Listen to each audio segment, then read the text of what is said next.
Kita bersyukur untuk hari ini kita kembali dipertemukan dan kita pasti boleh menjalani melewati hari lepas hari di dalam pertolongan Tuhan. Satu bagian yang kita akan pelajari bersama-sama, kita akan renungkan bersama-sama di dalam tema hari ini berbicara tentang warisan yang tak terhapuskan. Nah, kalau berbicara tentang warisan, pasti setiap kita memiliki satu pemahaman bagaimana warisan itu adalah sesuatu yang ditinggalkan, sesuatu yang diberikan, sesuatu yang sekarang menjadi milik kepunyaan kita, yang kita pertahankan dalam hidup kita, yang kita boleh nikmati dalam kehidupan kita.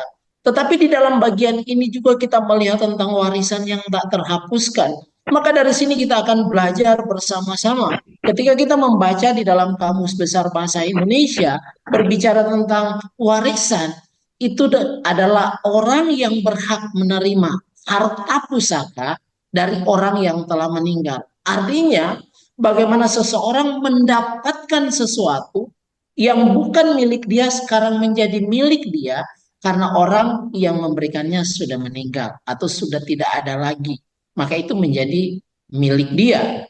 Kemudian di dalam bagian kebenaran firman Tuhan, kalau kita membaca di dalam perjanjian lama, maka warisan itu diartikan sebagai milik pusaka. Milik pusaka itu maka kalau kita mengingat di dalam Kejadian pasal 15 ayat 4 itu dikatakan, tetapi datanglah firman Tuhan kepadanya demikian, orang ini tidak akan menjadi ahli warismu, melainkan anak kandungmu. Dialah yang akan menjadi ahli warismu. Ketika Abraham di masa tuanya, dia berkata pada Tuhan, Tuhan, aku ini sudah tua. Sebentar lagi nanti aku mau meninggal. Tapi aku nggak punya ahli waris. Nggak ada yang bisa kuwariskan apa yang menjadi milik kepunyaanku. Aku akan mewariskannya kepada hambaku. Tetapi Tuhan bilang, enggak, kamu tidak akan mewariskan kepadanya. Karena yang akan menjadi ahli warismu itu adalah anak kandungmu sendiri. Ada satu janji yang Tuhan sampaikan kepada Abraham, bahwa yang akan menerima milik pusakamu, warisan adalah anak kandungmu. Kemudian kalau di dalam perjanjian baru, sekilas kita melihat bahwa perjanjian baru menerjemahkan bahwa berhak menerima. Jadi warisan itu adalah seseorang yang berhak menerima. Kalau kita melihat dalam Galatia 3 ayat 29, dan jikalau kamu adalah milik Kristus, maka kamu juga adalah keturunan Abraham dan berhak menerima janji Allah. Tapi nanti kita akan membaca kembali di penjelasan-penjelasan selanjutnya ketika berbicara dalam konteks perjanjian baru. Maka dari sini kita bisa melihat ketika warisan di dalam konteks perjanjian lama bicara milik pusaka yang diberikan oleh Tuhan, bukan hanya lagi berbicara tentang diberikan kepada anak kandung, tetapi berbicara tentang tanah yang akan diberikan oleh Tuhan, yaitu berbicara tentang janji Allah untuk memberikan tanah Kanaan akan menjadi warisan dari orang Israel itu sendiri. Demikian juga di dalam konteks perjanjian baru. Wow, ada warisan yang akan diterima, yang berhak diterima oleh orang-orang yang menjadi milik Kristus. Mari kita melihat di bagian berikutnya. Maka di sini dijelaskan bahwa orang yang berhak menerima warisan dalam konteks ini dikatakan yaitu anak kandung. Berarti kalau bukan anak kandung itu enggak menerima. Tetapi yang layak menerima itu adalah anak kandung. Maka dalam kehidupan kita, keluarga, biasanya kalau kita punya keturunan, maka biasanya baik kita sebagai ibu, kita sebagai ayah, biasa kita mulai mengatur. Nanti yang ini buat si A, yang ini buat si B, yang ini buat si C. Anak kandung, kita akan memberikannya kepadanya. Karena dia yang berhak. Kemudian juga berbicara yang menerima warisan itu anak sulung. Maka biasanya kalau dalam konteks Alkitab anak sulung itu selalu akan mendapatkan. Maka anak sulung kalau kayak sekarang dia mewarisi nama dari keluarga. Dia bukan hanya mendapatkan hak misalnya harta benda, tetapi keturunan atau bicara tentang nama dari keluarga itu akan turun kepada anak sulung. Dan itu biasa terjadi. Kemudian dikatakan yang berhak juga menerima warisan adalah yang menerima wasiat. secara tertulis. Sebagai contoh, ketika dia tidak punya keturunan, maka dia akan menuliskan sebuah wasiat, sesuatu yang tertulis, maka itu yang tertulis namanya berhak mendapatkan warisan. Nah, biasanya dalam konteks ini, inilah yang disebut sebagai warisan yang ditinggalkan orang tua. Sebagai contoh bicara tentang harta benda dan kekayaan. Maka dari sini kita bisa melihat tentang warisan itu sendiri. Di dalam bagian ini, dalam konteks kita sebagai orang percaya, orang beriman, maka secara umum kita bisa membagi, kita bisa mempetakan ada tiga warisan yang biasanya kita dengar, biasanya kita pahami, dan biasanya itu terjadi. Pertama adalah warisan iman. Kemudian yang kedua bicara warisan perbuatan baik. Emang ada warisan perbuatan baik? Kemudian warisan perbuatan jahat. Oh, ada juga ternyata warisan perbuatan jahat. Kalau bicara warisan iman, kita sudah biasa mendengarnya. Tapi mari kita memperhatikan satu persatu berbicara tentang konteks orang beriman secara umum ada tiga warisan. Maka yang pertama dikatakan warisan iman. Ini sudah berkali-kali kita baca berbicara tentang Timotius. Mulai dari neneknya, mamanya, sampai pada dia bagaimana dia menerima iman yang tulus ikhlas, yaitu iman mulai dari omanya, turun ke mamanya, sampai kepada anaknya. Tetapi di dalam konteks ini kita melihat bahwa itu sesuatu yang memang turun daripada orang tua sampai kepada anak dan cucunya. Tetapi di sisi lain lagi ketika berbicara warisan iman, ternyata tidak semua orang beriman yang anaknya beriman. Jadi di sini ada nilai paradoks sebenarnya ketika kita bicara warisan iman.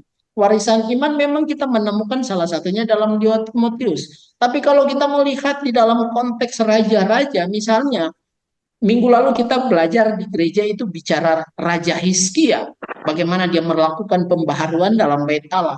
Nah, di atas Raja Hizkia yaitu papanya itu namanya Ahaz. Maka di situ disebutkan Ahaz itu malah melakukan apa yang jahat di hadapan Tuhan. Mereka berlaku tidak setia kepada Tuhan. Loh, bagaimana Raja Yehuda yang menjadi bagian dari kehidupan orang Israel itu sendiri, dia sendiri dikatakan bahwa orang-orang yang ada di atas dia, keluarganya dia menunjukkan kehidupan yang tidak benar. Maka dikatakan apa? Mereka sudah berubah tidak setia. Tetapi Hizkia digambarkan dia seperti nenek moyangnya yaitu Daud. Maka dari sini bicara warisan iman, ada memang yang menunjukkan dia memiliki warisan itu. Tapi ada juga dalam kehidupan orang, khususnya dalam keluarga-keluarga Kristen. Ternyata hal itu terjadi sebaliknya. Saya mengingat salah satu hamba Tuhan dulu waktu kita masih di Jakarta, salah satu hamba Tuhan yang biasa kita undang ke gereja, dia pernah menyampaikan seperti ini. Dia menyampaikan bahwa dia membesarkan anak-anaknya itu begitu luar biasa untuk mengenal iman Kristen yang sesungguhnya, bertumbuh dalam pengenalan mulai dari kecil, SD, SMP, SMA. Tetapi ketika kedua anaknya pergi kuliah ke luar negeri, loh, pulang-pulang sudah nggak percaya lagi pada Tuhan. Pulang-pulang nggak percaya lagi pada Kristus. Maka di sini kita bisa melihat, ya kok bisa warisan iman? Ternyata ada yang bisa, tetapi ada juga yang tidak.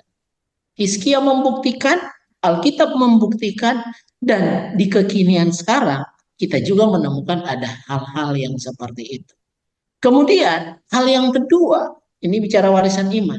Kita bicara tentang warisan perbuatan baik. Menarik ketika kitab Amsal menuliskan bahwa orang baik meninggalkan warisan bagi anak cucunya.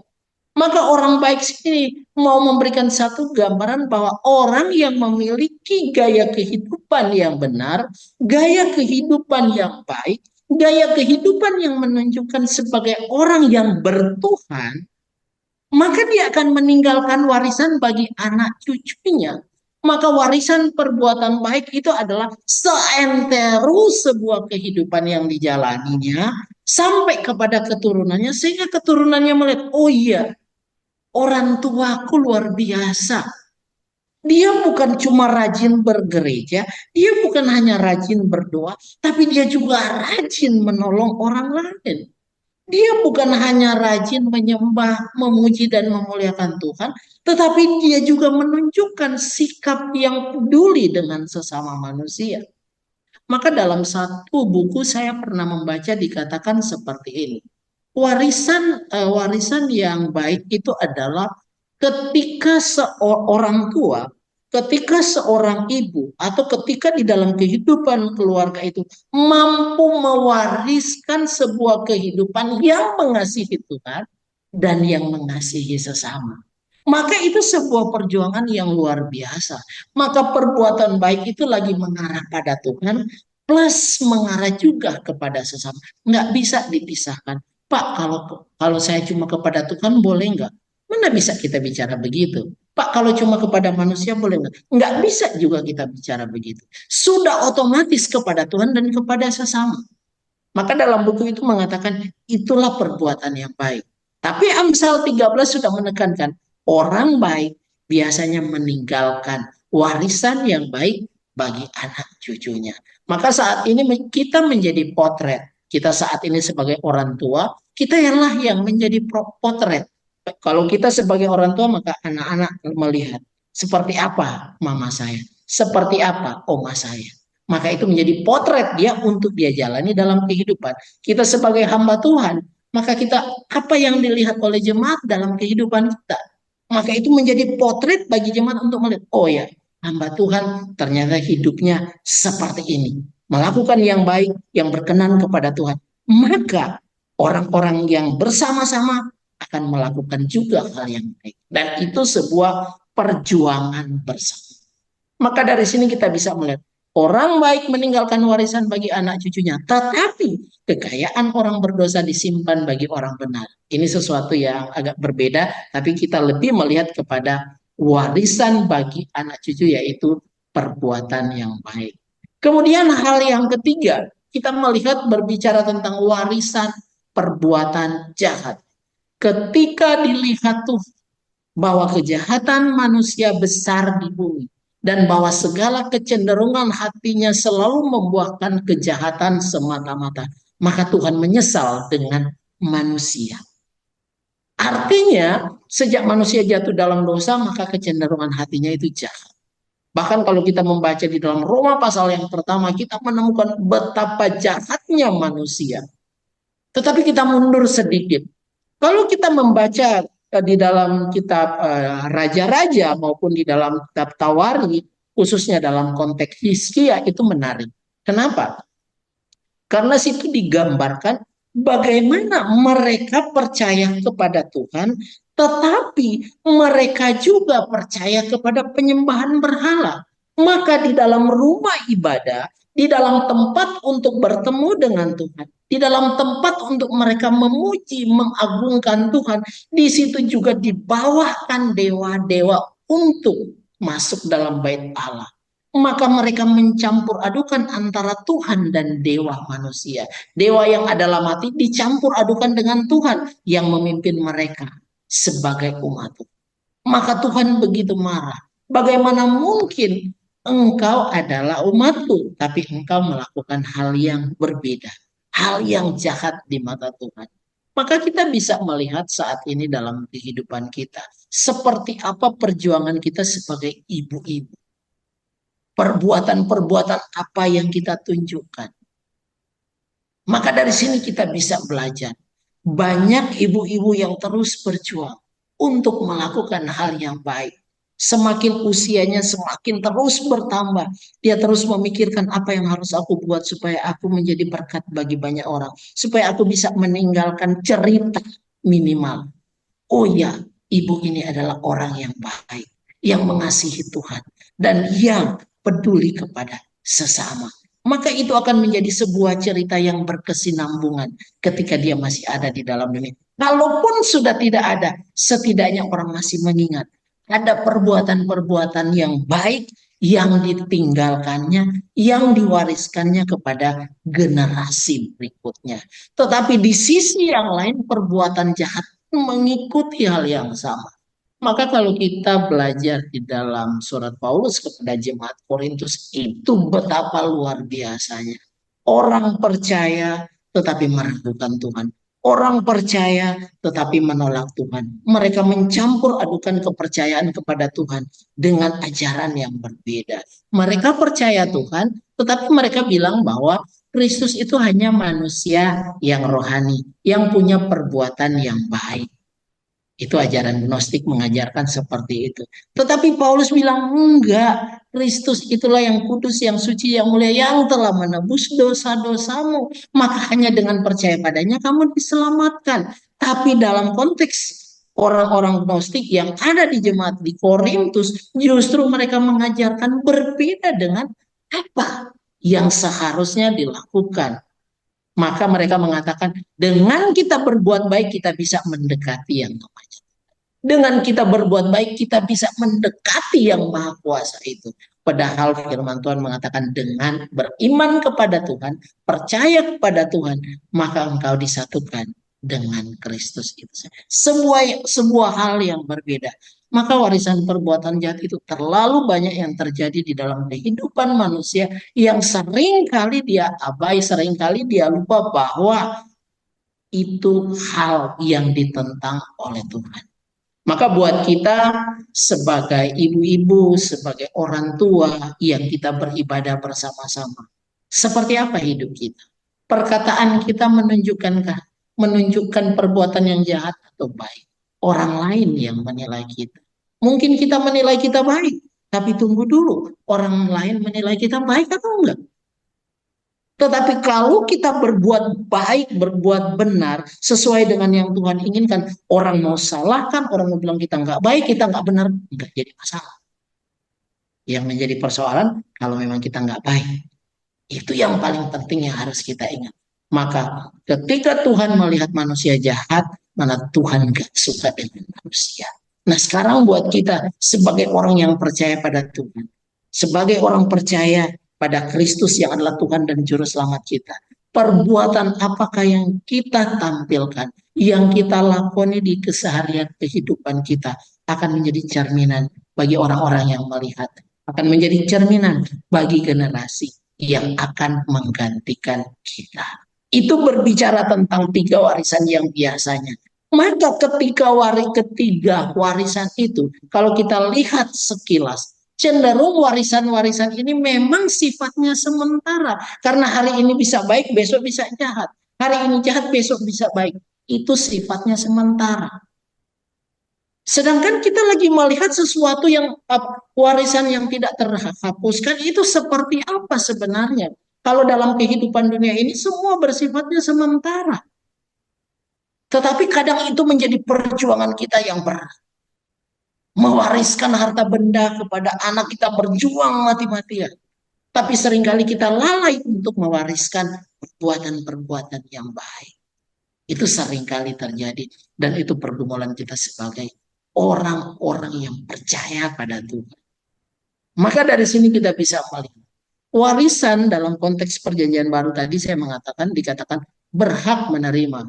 Maka kita memperhatikan di dalam Galatia 3:29 dikatakan apa?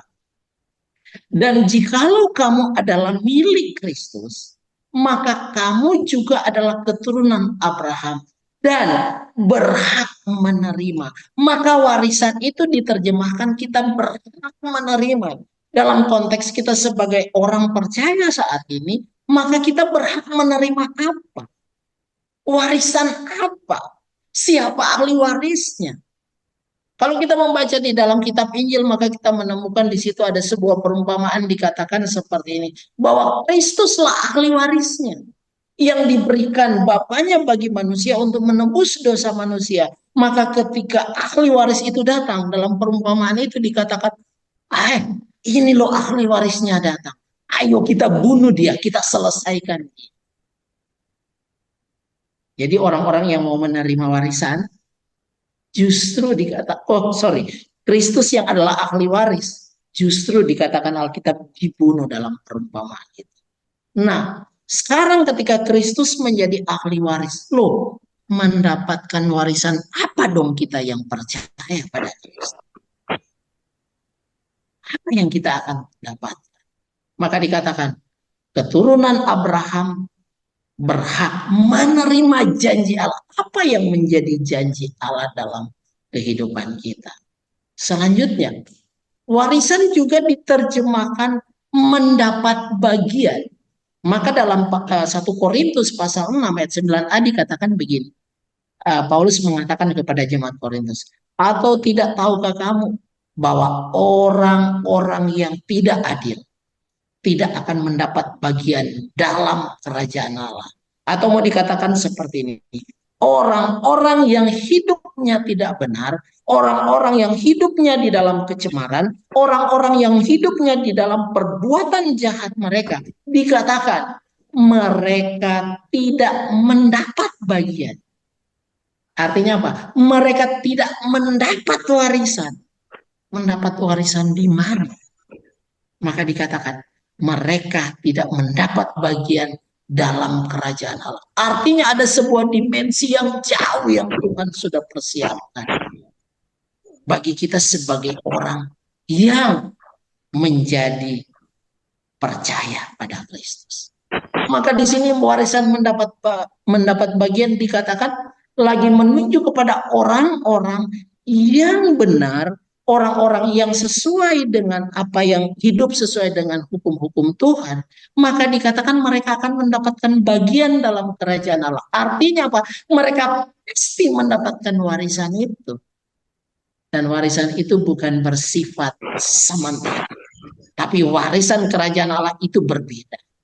Kemudian warisan juga diterjemahkan memperoleh. Maka di dalam Ibrani pasal yang pertama, ayat 14 dikatakan, bukankah mereka semua adalah roh-roh yang melayani, yang diutus untuk melayani mereka yang memperoleh keselamatan. Maka penulis Ibrani itu memfokuskan kepada kehidupan orang-orang yang percaya kepada Tuhan, yang Kristus sebagai ahli warisnya, yang akan mendapatkan warisan daripada Kristus. Itu dikatakan mereka yang akan memperoleh apa? Kitab Ibrani memfokuskan mereka memperoleh keselamatan. Maka betapa luar biasanya ketika Alkitab memberikan gambaran tentang warisan.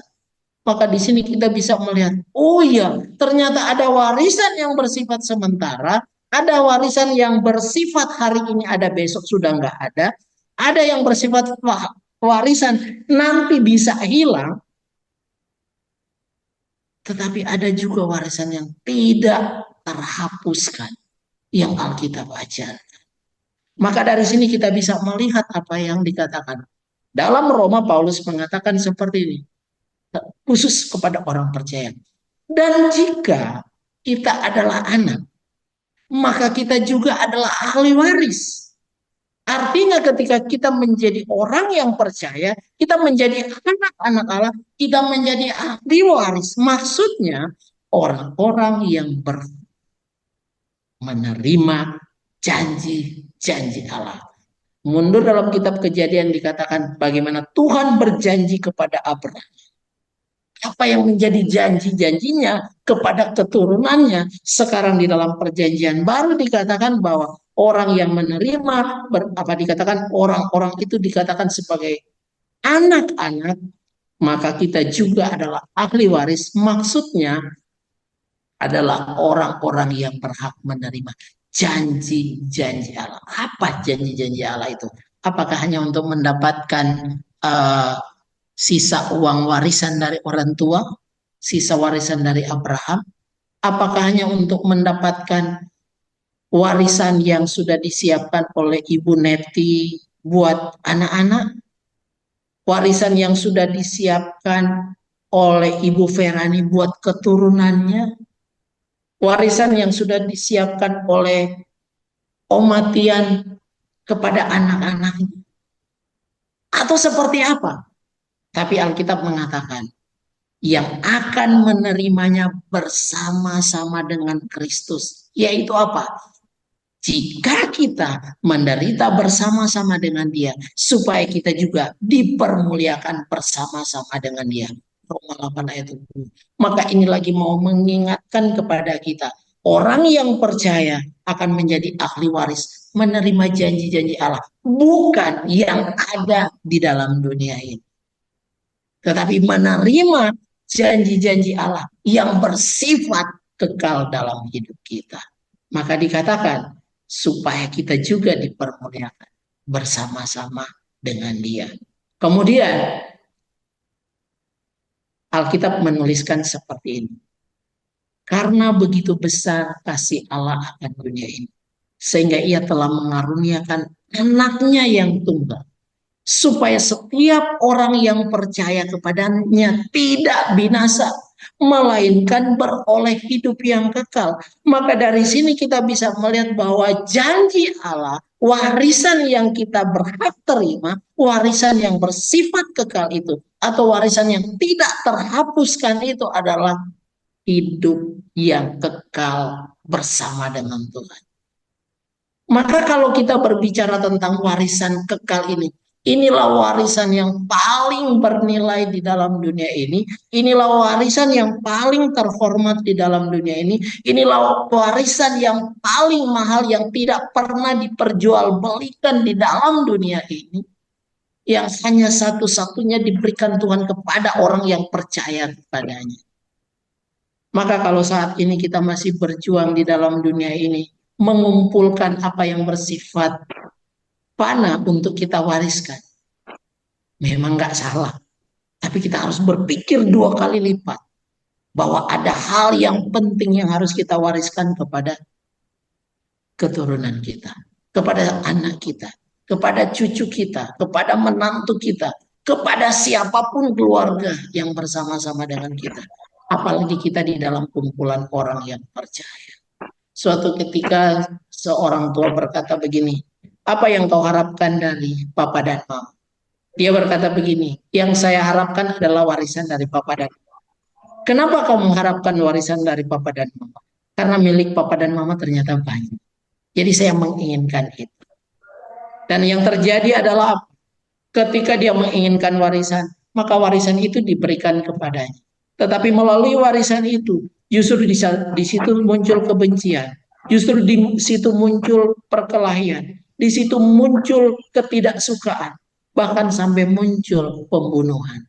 Maka warisan yang diwariskan kita di dalam dunia ini yang bersifat fana seringkali akan menyakitkan yang lain.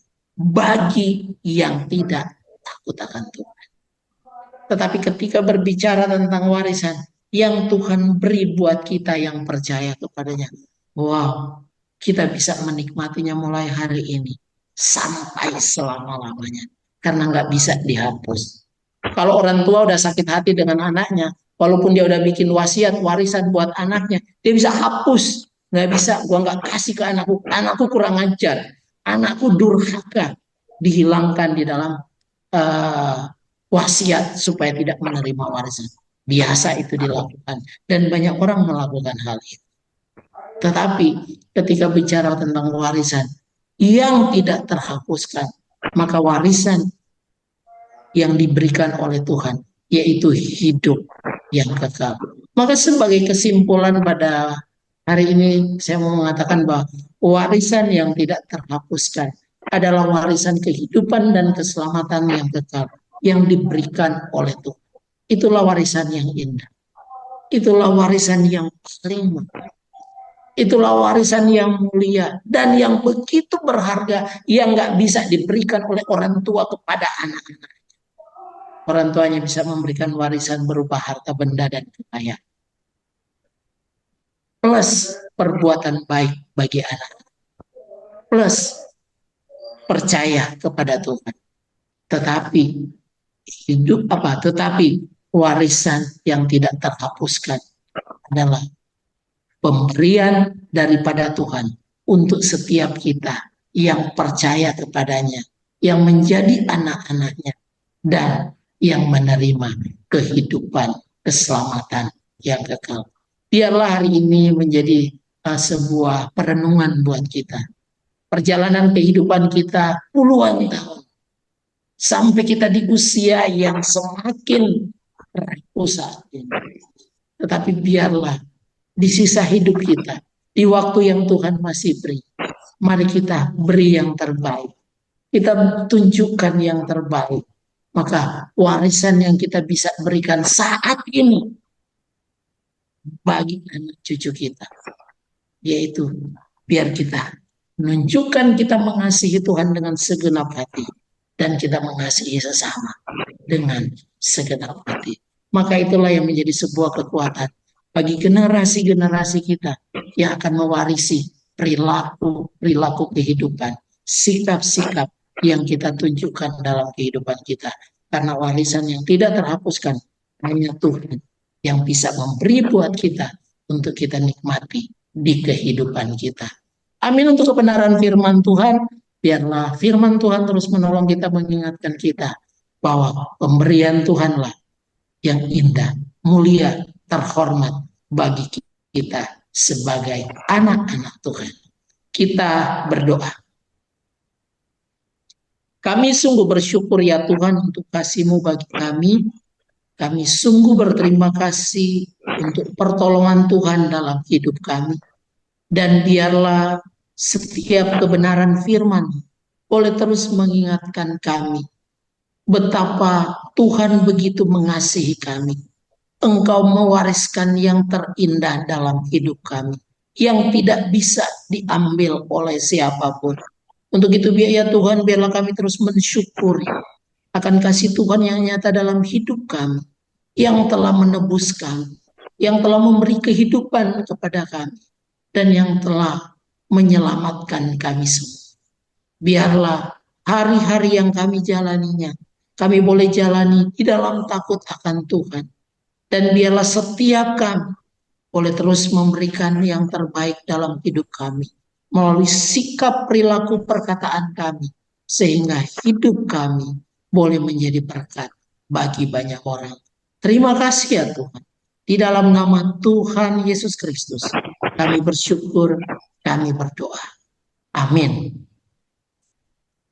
Silakan, mungkin ada yang menjadi pertanyaan atau ada yang mau menanyakan atau ada yang mau sharingkan, saya persilakan.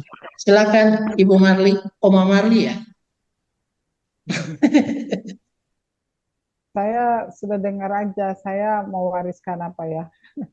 Bingung juga saya mewariskan yang baik-baik aja lah.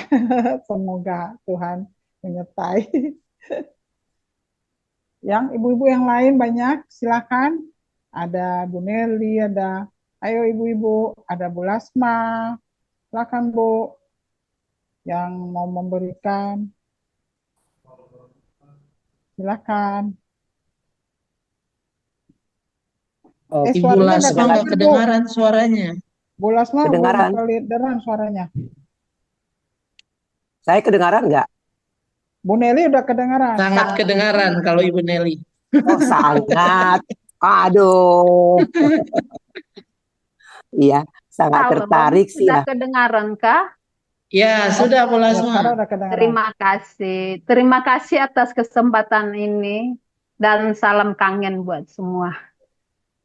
Kak Julius, saya mau bertanya, saya ambil dari kesimpulannya tadi bahwa warisan kehidupan dan keselamatan yang kita dapat dari Tuhan itu takkan terhapuskan, karena warisan kerajaan Allah itu kekal.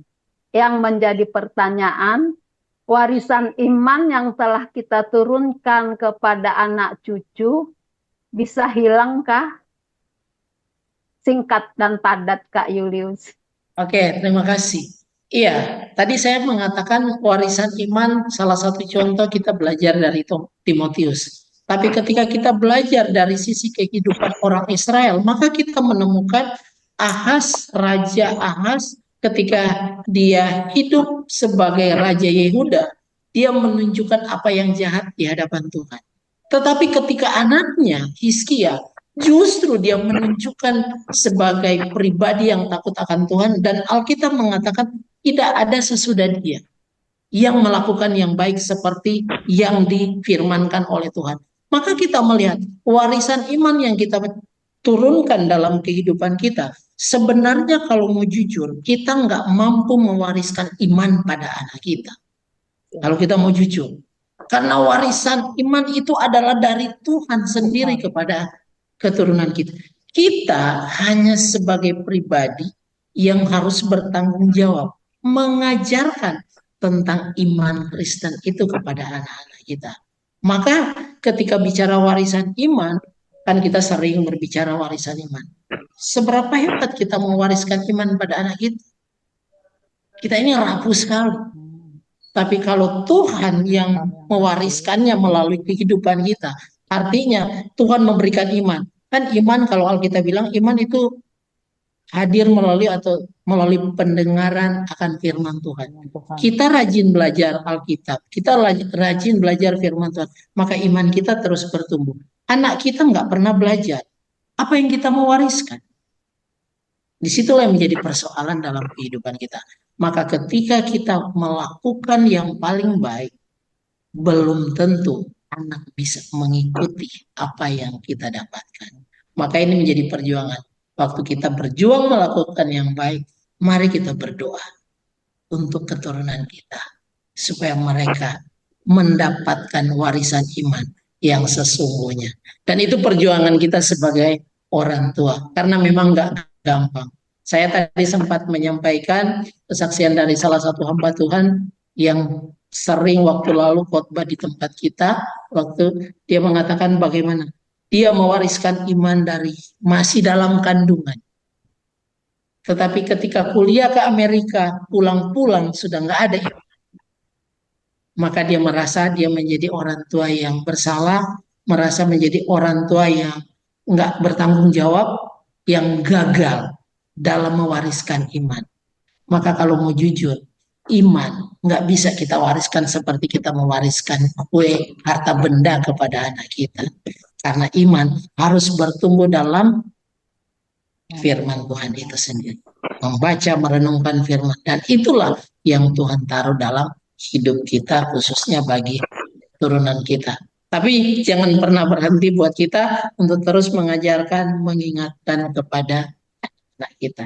Demikian Bu Lasma. Kak Julius, boleh lagi ya saya Boleh, silakan Bu. menyampaikan ya. Di era modern ini memang sungguh-sungguh sulit untuk mewariskan itu kepada anak lewat perbuatan kita, lewat aplikasi kehidupan kita.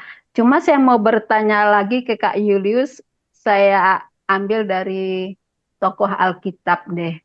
Itu Hizkia ya Kak yang bermohon kepada Tuhan, Tuhan tambahkan 15 tahun lagi umur. Benar nggak? Oh ya.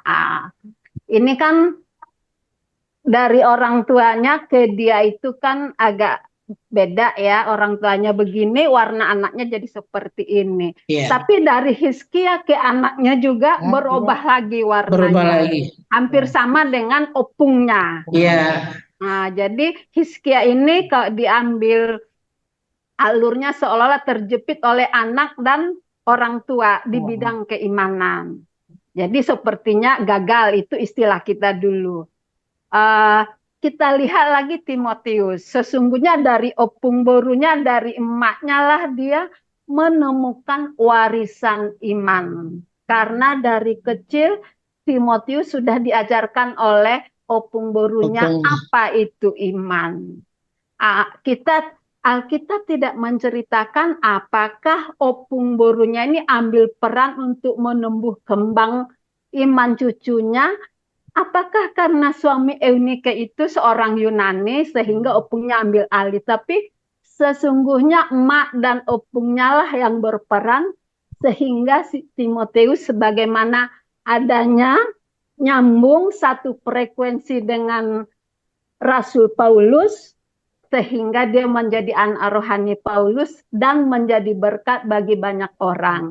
Yang saya pertanyakan Kak, antara siapa tadi yang 15 tahun ditambahkan umurnya? Ya, dengan anaknya dia dengan Timotius ini sangat bertolak belakang. Bagaimana ini Kak? Yang satu warisan iman bisa hilang, yang satu malah semakin baik jadi berkat bagi banyak orang. Oke. Iya, memang kalau kita melanjutkan pelajaran Hizkia ketika dia waktu sakit dia berdoa supaya ditambahkan usia kan, itu digambarkan. Tapi justru ketika ditambahkan usia malah dia melakukan kesalahan di sana. Justru dia melakukan kesalahan di sana. Karena seharusnya di dalam bait Allah yang nggak boleh dilihat oleh orang kafir dalam artian waktu itu, tapi justru dia menunjukkan, makanya di situ dengan Tuhan menambah usia usia bagi dia, malah dia membuat sebuah celah dalam hidupnya.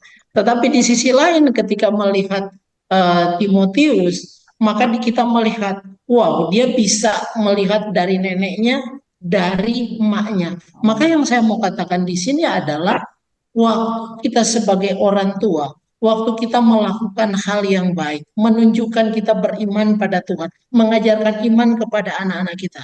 Kita memang hanya sampai di situ kekuatan kita. Hanya sampai situ kemampuan kita. Karena lepas daripada itu menjadi tanggung jawab dari anak kita. Mau ikut yang kita ajarkan, mau ikut yang dia lihat ke kita atau enggak. Maka kadang kita menyesal, aduh saya udah ajarin berkali-kali, tapi kenapa kayaknya gagal. Tapi memang tampak gagal. Tapi sebenarnya kita sudah bertanggung jawab mengajarkan, mewariskan yang baik. Tetapi ternyata ketika anak justru malah sebaliknya, maka itu menjadi sebuah pertanggungjawaban dari anak kita sendiri. Jadi bukan kita lagi bicara kita yang jadi gagal. Enggak. Kita sudah melakukan yang terbaik di dalam pengenalan akan Tuhan. Tetapi ketika anak melakukan hal itu, maka itu menjadi berbeda. Maka masing-masing punya tanggung jawab. Tanggung jawab orang tua menyampaikan apa yang benar untuk anak lakukan. Tapi kalau anak memilih untuk melakukan yang nggak benar, itu pilihan dia. Demikian Bu Lasma. Makasih Kak Julius, Tuhan berkati. Bu Sama-sama. Nelly kayaknya Iya. masih penasaran. Penasaran. Ya, silakan Bu Nelly, silakan Bu Nelly. Masih ada waktu Ya. kah Pak Ya nggak Yunus? apa-apa lah. Sampai jam 2 kita, tenang Oke. aja. Oh gitu, terima Silakan Bu kasih. Nelly. Saya sangat Silakan. tertarik ya mendengarkan tadi ya Pak Yulis ya. Memang terus terang, saya sadari diri saya sendiri sebagai orang tua.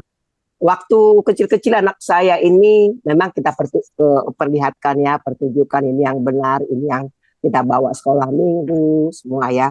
Tetapi saya sadar bagi diri saya sendiri, kalaupun saya terima anak saya kurang imannya sekarang udah besar-besar, emang saya sadar itu adalah kesalahan saya. Saya nggak tahu ibu yang lain. Kenapa?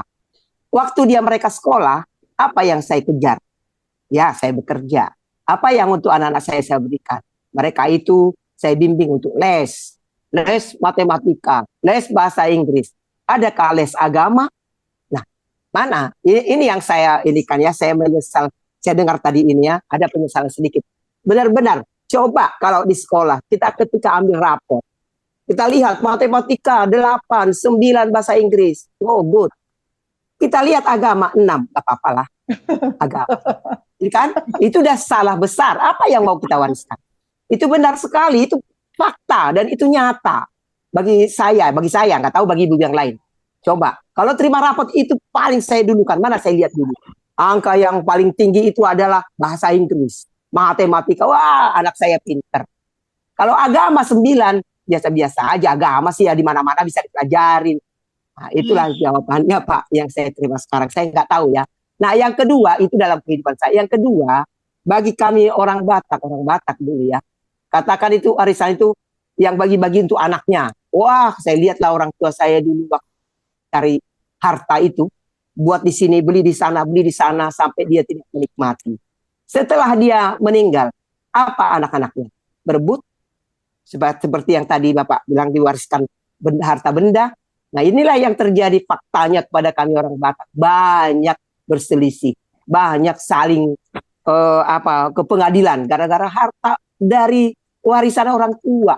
Itulah yang terjadi Pak. Jadi memang saya mendengar ini tadi, saya ngetuk hati saya sendiri. Sekarang ini apa ya yang kita harus wariskan lagi ke cucu lagi nih. Karena apa? Karena bagi orang Batak Pak Yunus dikatakan begini, orang tua mencari, anak menikmati, cucu menjual. Itulah ini ke orang Batak. Karena apa? Dalam pertengkaran nggak tahu sama suku lain atau benarnya. Tapi itulah yang saya hadapi. Terima kasih Pak Yulus. Saya diingatkan tadi, walaupun anak-anak saya sudah besar-besar. Ya itulah fakta yang saya jalankan dalam kehidupan saya, yang saya agak-agak sedikit tadi mendengar ini jadi ada penyesalan sedikit. Terima kasih Pak Yulus, itu yang saya dapat. Terima kasih. Baik, terima kasih. Iya, memang nggak bisa dipungkiri kecenderungan kita sebagai manusia selalu berusaha untuk mewariskan apa yang akan menyenangkan kita, apa yang akan memuaskan kita, apa yang membuat kita malah dipuji oleh orang lain. Itu sesuatu memang yang normal yang selalu kita perjuangkan dalam hidup kita. Tapi lagi-lagi ya, memang ketika belajar untuk mewariskan, kalau di dalam Amsal tadi bicara perbuatan baik, seringkali itu kita taruh di belakang. Seringkali itu kita nggak peduli. Sebagai contoh saja, ketika berbicara tentang ibadah keluarga aja itu kadang sulit sekali kok untuk kita lakukan dan nggak mudah. Dan itu perjuangan yang nggak gampang. Maka mewariskan apa dalam kehidupan anak-anak kita? Kalau kita bisa meleskan anak untuk belajar bahasa Inggris, matematika, fisika, memang benar. Siapa yang meleskan anak belajar agama? Tapi satu pengalaman, bagaimana itu rekannya dari ibu istrinya Pak Andri Wirawan punya rekan, bagaimana beliau udah pintar di rumah mereka ngomong bahasa Inggris semua.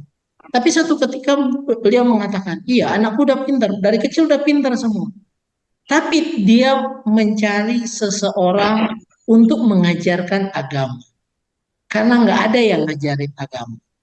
Tapi kalau kita mau jujur, kalau justru agama yang lain, justru luar biasa loh mengajarkan tentang agama. Iya. Ajaran mereka dari kecil tuh luar biasa. Tapi kadang kita orang percaya, kadang kita payah. Kadang kita baru memikirkan itu kalau kita misalnya udah terjebak pada situasi yang nggak baik. Waduh, kenapa ya? Kenapa nggak dari dulu ya? Kenapa? Jadi memang kadang kita menyesalnya agak terlambat gitu. Kenapa nggak dari dulu kita memulainya? Tapi yang paling penting adalah apa? Memang mewariskan ini perjuangan setiap hari. Jadi bukan kita hanya mewariskan ilmu pengetahuan, tapi mewariskan perilaku hidup kita yang takut akan Tuhan. Itulah yang menjadi semangat kita. Percayalah, kalau kita melakukan yang baik, melakukan semampu kita yang terbaik. Kalaupun anak itu nggak mau melakukan yang baik, kita jangan pernah istilahnya jadi patah hati dan akhirnya kita jadi kecewa dengan Tuhan. Karena setidaknya kita sudah melakukan tanggung jawab itu. Karena hal itu menjadi pertanggungjawaban masing-masing. Jadi jangan sampai kita terus menyumbang, mewariskan sesuatu yang tidak baik. Tapi biar kita belajar untuk mewariskan yang baik. Sehingga kalau dia ikut bersyukur. Kalau enggak ya paling sakit hati sih. Tapi bukan berarti kita tidak melakukan tanggung jawab kita. Semangat buat Bu Nelly untuk terus berjuang buat anak cucunya. Oke. Mewariskan Terima yang terbaik. kasih. Amin. Terima kasih Pak Yunus.